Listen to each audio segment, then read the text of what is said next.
The balance of the Force has been shaken. The Clone Wars have begun. Target that speeder!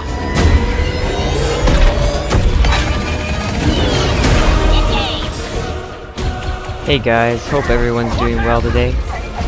Today we are going to be taking a detailed look at the Geonosis patch notes and what we can expect to see for Star Wars Battlefront 2 over the next couple weeks. Firstly, we'll check out the new skins, emotes, and of course the one and only Obi-Wan Kenobi. Your move. Starting things off, General Grievous's shattered armor is a legendary tier, and rightly so. At the low price of 80,000 credits. Just kidding, guys. Grievous's shattered skin is most definitely an improvement from our last legendary skins we received.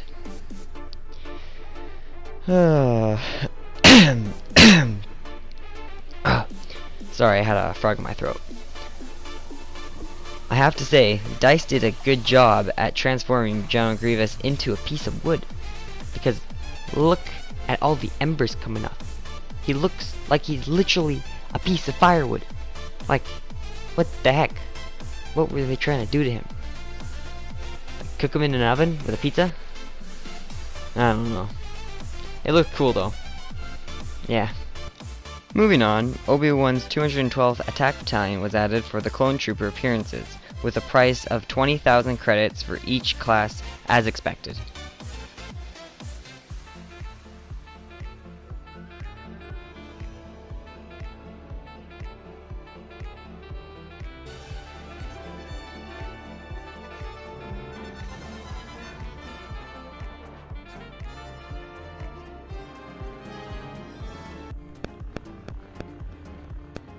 Having been on the topic, up next is our beloved Obi-Wan Kenobi. Like General Grievous, Master Kenobi costs 35,000 credits and comes with his Jedi Master default appearance. To unlock his Jedi robe appearance, it would cost you 40,000 credits due to its epic rarity. What I love that they did was add two of his most popular quotes from the animated Clone Wars series and the two from Revenge of the Sith.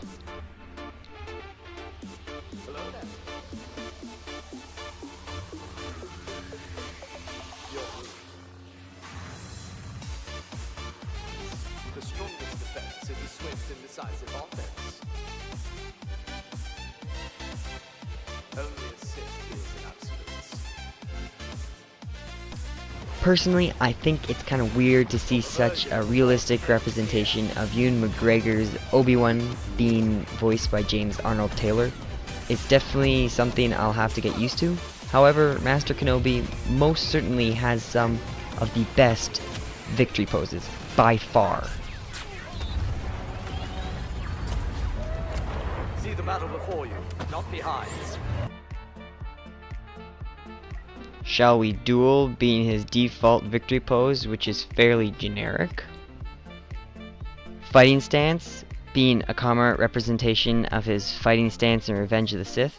One I believe that will be a fan favorite to show off in the top 5 leaderboards. Soldiers with me being what I assume to be representing a defensive stance to protect his troops when leading the front lines. And contemplating, which is a beautiful replication of Obi-Wan in Deep in Thought, which George Lucas used on numerous occasions during the films when he wanted to convey a message or build tension in the audience. I think this will also be a very prized victory pose among players. Okay, with that wrapped up now, let's move on and divert our attention to the community transmission patch notes. The officer received a fairly sizable nerf, such as the flash grenade can no longer impair enemy movement. The inspiring presence score again was lowered. the Blurg and the SE-44C start and end damage was reduced, and the C5's damage fall off was reduced as well. General Grievous's many issues were addressed. Unrelenting Advance's ability to block incoming blaster fire was significantly increased, as well as its rotation speed. Unrelenting Advance's damage per second was increased to 110 points every 0.57 seconds.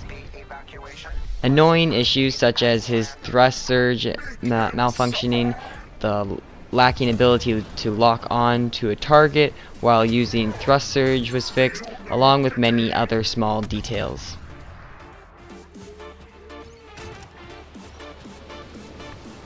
Apparently, Chewbacca needed another nerf.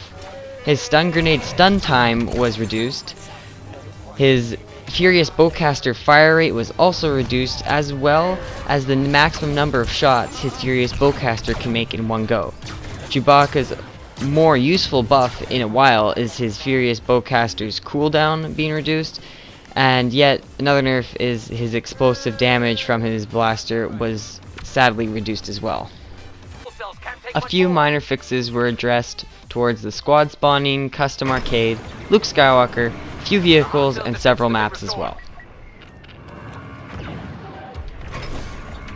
Coming to the end of the video here, I just wanted to quickly point out, with the release of the long-awaited Geonosis map and Galactic Assault game mode variant, I have started to speculate what we might be able to expect in February with the release of Anakin, Dooku, and the alleged Command Post game mode. I think that we will see a return of the Titan mode from the original Battlefront games. To me, it seems as if DICE is building up to the Battle of Coruscant. This would be a large risk for EA and DICE, one that could potentially make or break the game, and any hopes for a third installment of Star Wars Battlefront. I'd like to make a separate video about this theory. If you agree with me or even kind of think that this theory is possible or cool, please make sure to subscribe, click the notification bell to stay tuned to all my future content. Don't forget to comment down below about what you think DICE is planned to do for us. If you have enjoyed this video, give it a thumbs up. If not, thumbs down. Anyways guys, I love you and I'll catch you next time. May the Force be with you always.